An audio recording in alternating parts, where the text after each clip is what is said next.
turma do oitavo ano chegando com mais uma aula para vocês. Já trouxe aí anteriormente a correção da atividade e agora mais um conteúdo para trabalharmos, né? Vocês estudarem aí durante o dia de hoje. A gente vai trabalhar, vai falar um pouquinho sobre as estruturas das palavras, perdão, que é a relação entre os elementos que compõem os vocábulos, que compõem essas palavras. Esse estudo, né, a gente vai chamar estudo dos elementos mórficos ou do morfema, que tem aí alguns exemplos: radical, afixo, né, esses afixos são chamados de prefixo, sufixo e as desinências. Então, o morfema, para vocês não entenderem, o morfema são as menores unidades, os menores elementos, né, que formam as palavras. As palavras são formadas em pequenas partes, divididas em pequenas partes, e a essas pequenas partes nós damos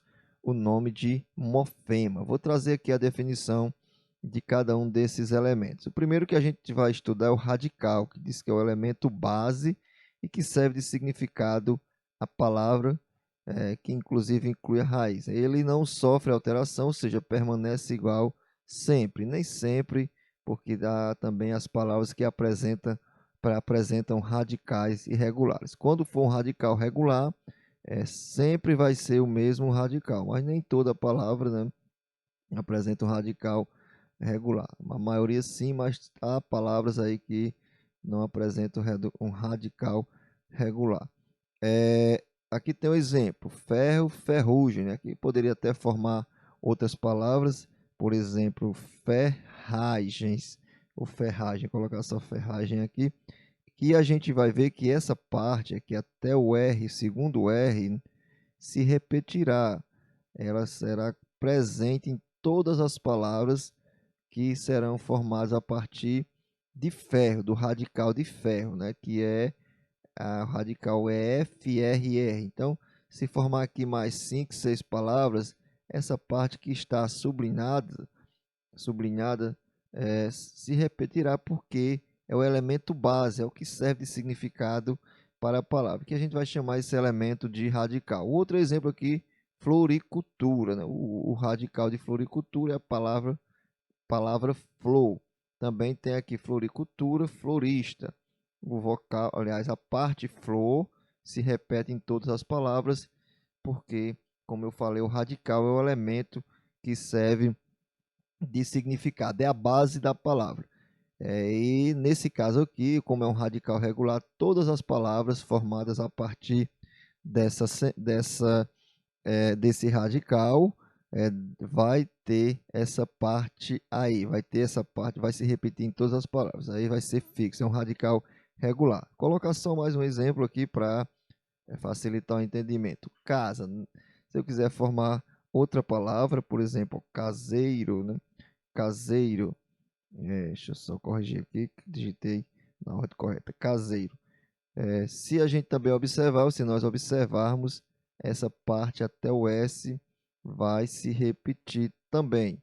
É o que a gente vai chamar de radical. Então, a dica simples: para identificar o radical de uma palavra, basta escrever outras palavras da mesma família. Aquela parte que se repetir em todas elas é o que a gente vai chamar de radical. Vamos para outro elemento aí, que são os afixos.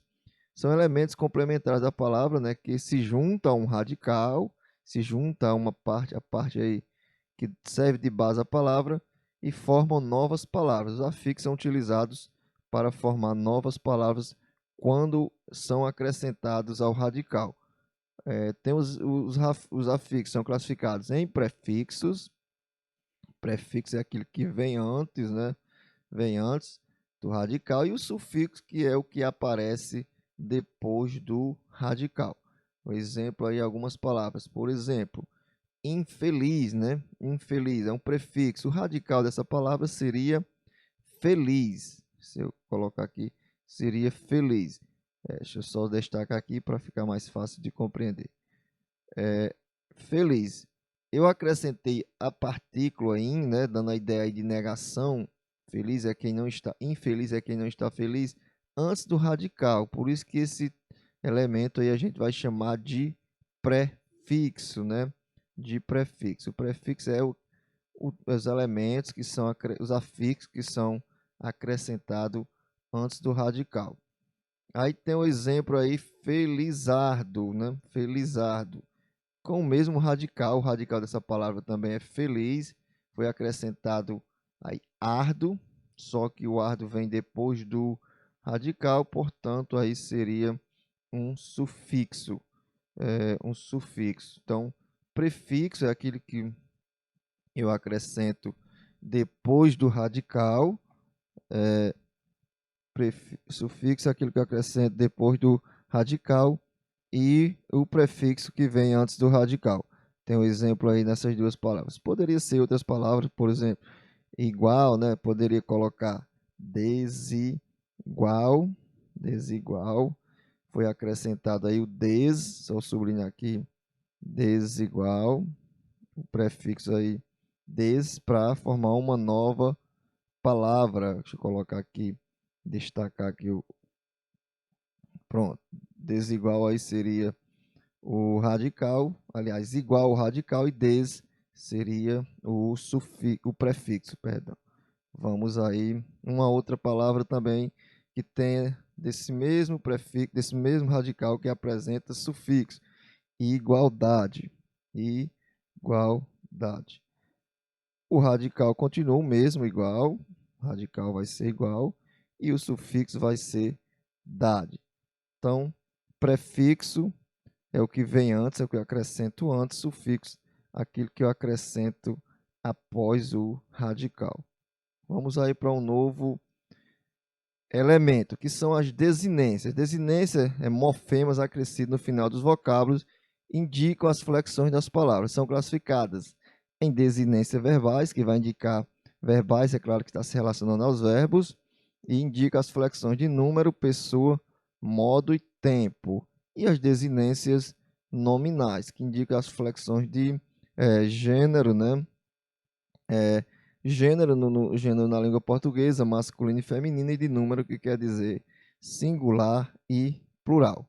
Vamos ver aqui primeiro a desinência de número, né? Aliás, a desinência nominal. Menina, menina, né? Colocar aqui um S, acrescentei aqui um S, a desinência S. Esse S na palavra menina vai indicar que é uma desinência nominal de número, ou seja, vai indicar plural, menina singular, quando acrescenta o S, fica meninas, indicando que a palavra está no plural.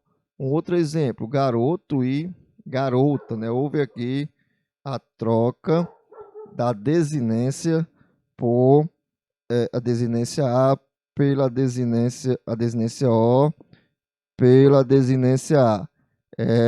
Nesse caso, a gente vai dizer que é a desinência nominal de gênero. O O indica masculino e o A vai indicar feminino. Vamos agora para as desinências verbais.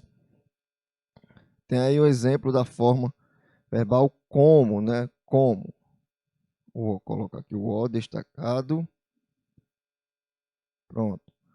A desinência O que está destacada indica que o número, né? Que o número pessoal do verbo comer, que indica a primeira pessoa do singular do presente do indicativo. Cada conjugação, cada verbo tem aí presente, tem pretérito, perfeito, imperfeito, e o que vai indicar que esses verbos estão, né, nesses tempos verbais são as desinências, ou seja, a parte que encerra o verbo. Então, nesse caso aqui, como a vogal O vai indicar que o verbo está na primeira pessoa do presente do singular. Se fosse mos, por exemplo, né, comemos, iria indicar que o verbo estaria na primeira pessoa do plural, do presente do indicativo. Pronto, e é só isso por hoje, né? Daqui a pouco estarei mandando a atividade para vocês. Vou mandar no grupo, vocês resolvem e devolvem, como sempre faz. Um abraço, bom dia a todos.